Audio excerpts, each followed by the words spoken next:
በባዶ እግሩ ማሸነፉ ብቻ አይደለም ምናልባት ቪዲዮን ከተመለከታችሁት በመጨረሻ አሸንፎ የሚያሟሙቁባት ቦታ አለች እዛች ቦታ ላይ ከብዙ አመት በፊት በ1928 አካባቢ ይመስለኛል አንድ ታምራዊ ንግግር ተደርጎ ነበር ሞሶሎኒ ኢትዮጵያን በተለይ አዲስ አበባን ቀጠቀጥናት በቀኝ ገዛናት ብሎ መልካታ ጣሊያናውያንን ሰብስቦ የተናገረበት ቦታ ላይ አቤ በጀግንነት በባዶ እግሩ ብቻውን ፎክሮ አሸንፎ በርካቶች ሲወድቁ እሱ ግን ያሟሟቀ ዓለምን አነጋጋሪ ተአምር ሰራ በፊት ገጾቻቸው በርካታ መገናኛ ብዙሃን አቤን በዛች ዕለት አንድ አስገራሚ ነገር ተናገሩ ኢትዮጵያ አንድ ወታደር ልካ ጣሊያንን ወረረች ተባለ መውረር ብቻ አይደለም ጣሊያንን አሸነፈች የተባለለት የምንጊዜም የኢትዮጵያ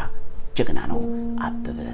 ቢቂላ በጣም ይገርማቸዋል አቤ ብዙ ነገር ያልተወራ ነገር አለው ወደ ኢትዮጵያ ሲመጣ እነ ጸጋዬ ገብረመድህን የመሰሉ ድንቅ ጸሐፍቶች አቀባበል አድርገው ግጥም ጽፈውለታል አጋጣሚ እሱ ከድል በኋላ የመጣበት ቀን ከኢትዮጵያውያን የሁላችንም እንግዲህ የጥቁር አፍሪካውያን የጀግንነት ተምሳሌት የነበረው አድዋ መታሰቢያ በዓሉ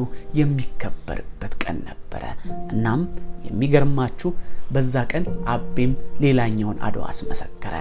እንግዲህ ከዛ በኋላ አቤ አንድ አስገራሚ ነገር በህይወት ውስጥ ያጋጥመዋል በተደጋጋሚ በኢትዮጵያ ውስጥ በነበረ የፖለቲካ ችግሮች እንግዲህ ንጉስ ላይ ቂሚያ ቄሙ ንጉሱን ለመገልበጥ የሚሞክሩ ግለሰቦች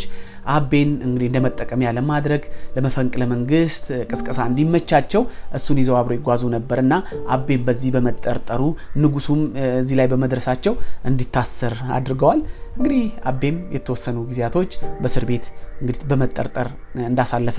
የታሪክ ድርሳናት ይገልጻሉ